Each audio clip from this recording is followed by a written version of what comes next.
Yeah, winning, I'm balling like Pippin. Got the plus in the rest with the cash app. Try to practice social distance. That's crazy, yo. I mean, we talked about it, but that was just there was more to that than we even talked about or even got down to of why. And that just leads me to the other to my next question is because a few years after that, you were in California, you was in San Diego, and then you was like, hey, you got your issues going on out here, Derek, man. Like, I see you trying to get stuff together, things ain't working out for you. Just come move with me. And then, I was there. We did our little bit of videos and things like that. And then you end up getting stationed up in Seattle, and you was gone for like 2 years. So then at that time, it seemed like, you was just going through all the stuff that you were saying about, Live Martyr and having to change and, trying to, you had the problem with God, you need to work out things like that. So that's when I noticed it was like you took a hiatus from music. And then it was like when you went to Seattle, it was like when you got with Killer Matt and you got with Hanzo the Phantom and things like that, it seemed like, Killer Matt, he just loved all the old samples anyways. That's just his thing. You know what I mean? It felt like when you got around people who was with the music and how you think it should be and, what's said and what is delivered and, the content, it was like you found that love for music all over again. So like, it was an inspiration. And then, I see you guys getting all this, you were doing shows and, your music started coming out more heavy and then you started creating this huge buzz out in Seattle. I was like, how did all that just manifest? It was just like, took a hiatus, you hit Seattle and then like with the blink of an eye, just manifested all this music and just started pouring out of you. So correction, I didn't really generate a buzz out in Seattle. Like the vision was born out there and it was born probably like 3 months before I left Seattle. It really started to blast off when I got to VA. So what happened was like me and my man's Killer Matt, he let me move in with him and live with him when I was in Seattle. And I was out there for 3 years and just talking about music, talking about stuff. I used to let him hear my old stuff. And I would every now and then just like, throw some bars on some people like, yo, I used to do music. And then I kind of organically met my man, Hanzo the Phantom. If you don't know who that man is, look him up. He's constantly dropping stuff. He's out of Denver. He's dope, but he was living in Seattle. My man's an astrophysicist. I was just about to say that. The literal rocket scientist.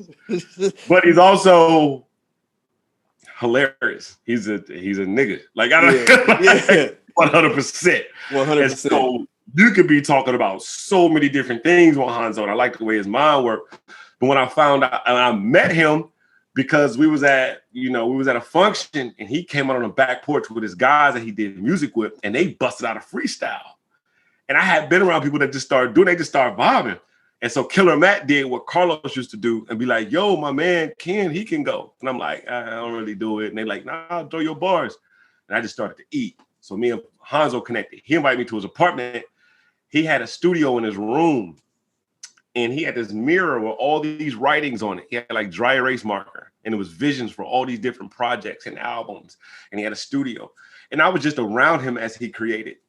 I was just around him. He had an artist named Saint Pat. Shout out to Takin Music. That's Hanzo Phantom's joint. But I was just around them doing the music. You know what I mean? Mm-hmm. And then about 3 months before I left Seattle, me and Killer Matt was at the crib watching a documentary called The Defiant Ones about Dr. Dre and Jimmy Iovine. You ever seen that? I've seen it. You actually told me to watch it after you watched. You was like, bro, you got to watch this. It was one of the most impactful moments for me. It spoke to me as a visionary. Watching how Jimmy Iovine came up, watching how Dr. Dre came up. And I'm sitting here feeling like I got all this gifts and talents. What am I doing with any of the things that I have? Nothing.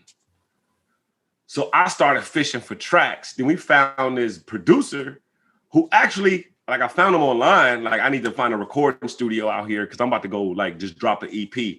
I had started doing like a thing, like, I'm whatever.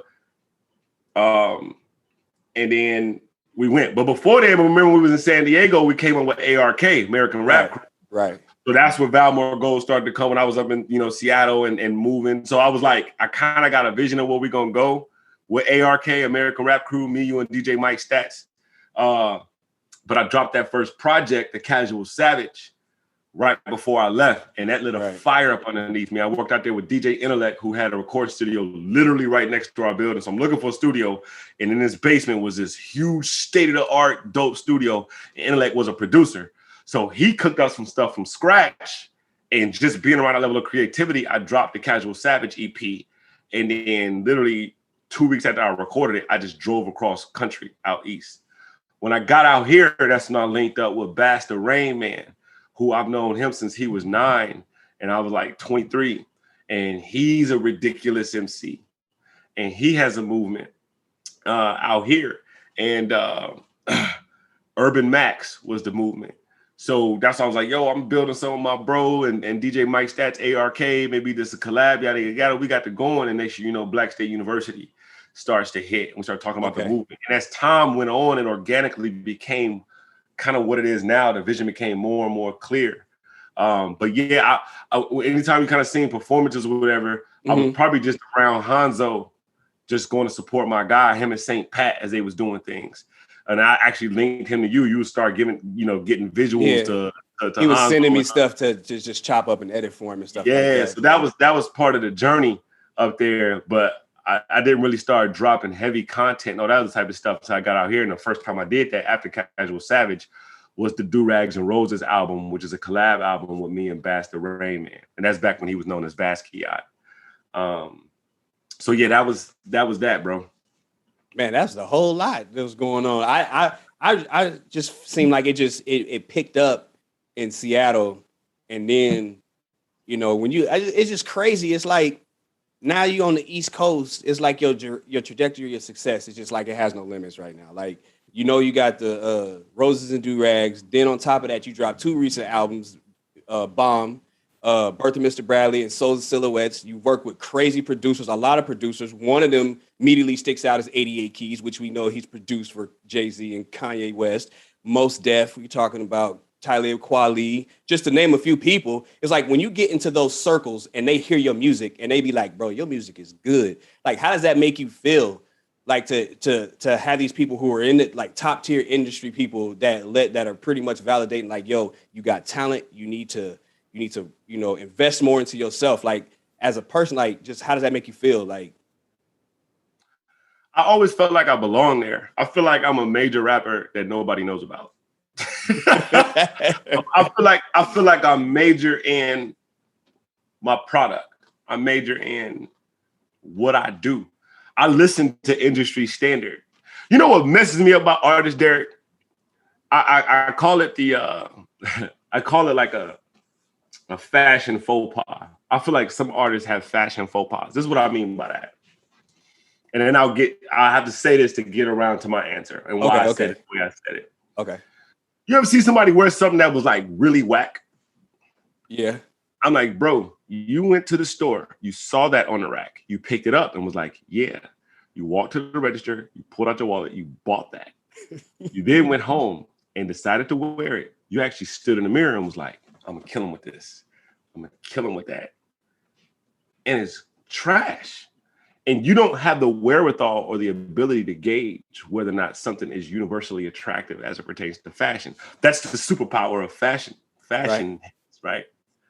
With music, you hear the industry standard.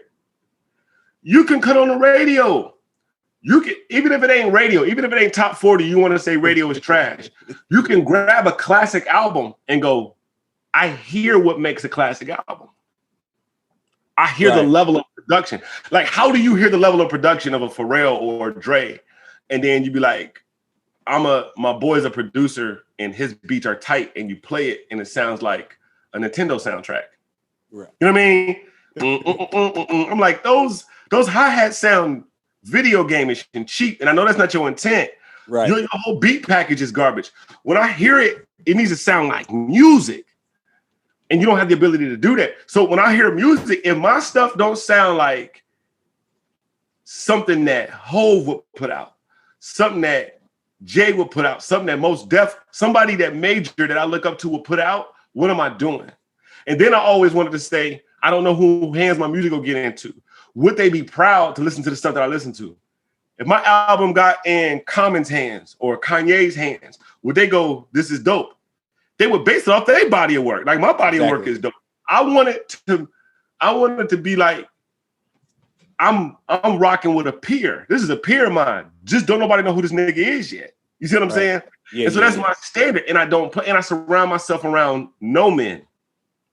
To this day, I can be in the lab with Bass the Rain Man, or Ultramac, and a Jay Lombardi. There's been times I walked out the booth, I didn't get it right.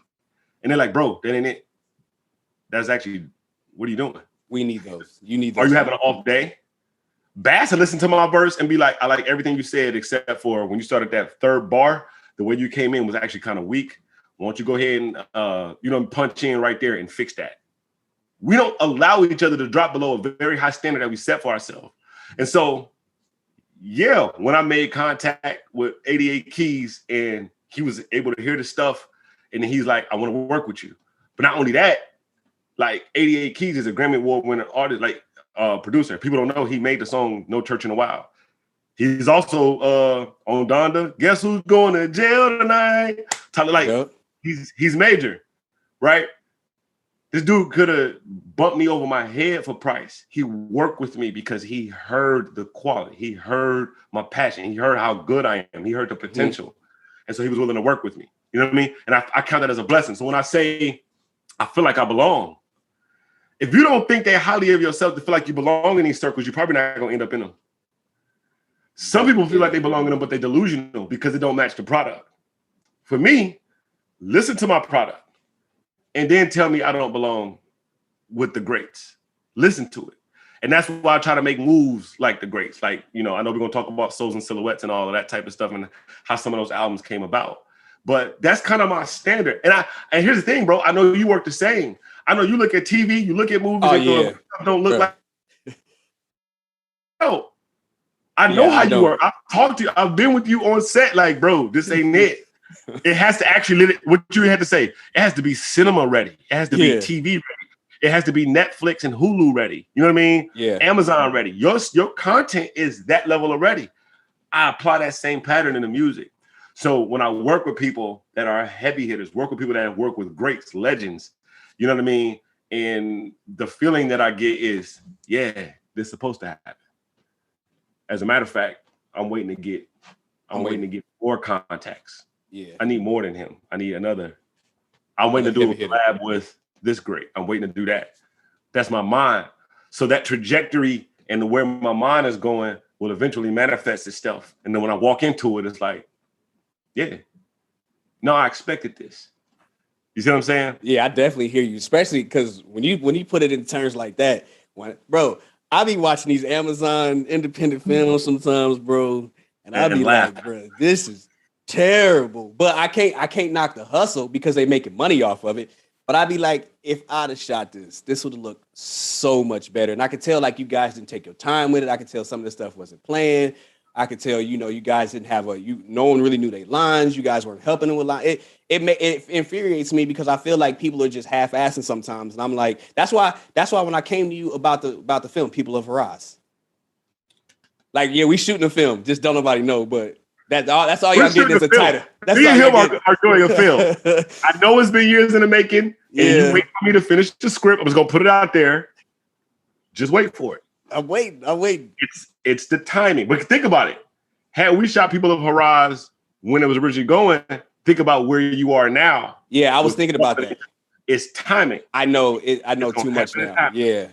I'm like, yeah, because like I say, I know like there's so many more things that I know now, especially on the technical side and especially understanding your composition. And then and the biggest thing is your color grade. And that was something that I had to sit down and really learn. Like I knew it, but then I just understanding how, your editing software, you have to set it. So I could just put the footage in and I can start color grading. But what a lot of people don't understand is these color grading softwares, you have to set it up to a point where your software recognizes the color science of the camera. So, I don't know what the hell. Yeah. So this is genius. Here's the thing. People watching the interview. The drive that my brother has. He teaches himself these things.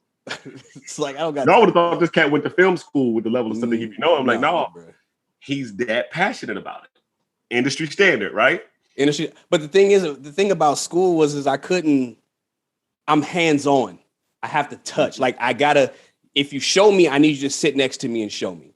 Once you sit next to me and you show me and you can explain 1 + 1 = 2, I got it. I don't need you to tell me nothing else. Like I understand. Just show me the process and then I'll just figure the rest out on my own. That's just how I've always been. That's a genius to everybody. Look, when we was little, y'all, he was a kid. I only think you were like 10. He used to take apart like stereos, like just massive pieces of electronics and figure out how it works and put it back together. And I'm like, why did you break that? In my mind, I could never in a million years even begin. If you take it apart, I'm like, it's broke. Let's let's ride our bikes to Kmart, bro. This is broke. Yeah, bro, we got a lot of stories. I'll fix it.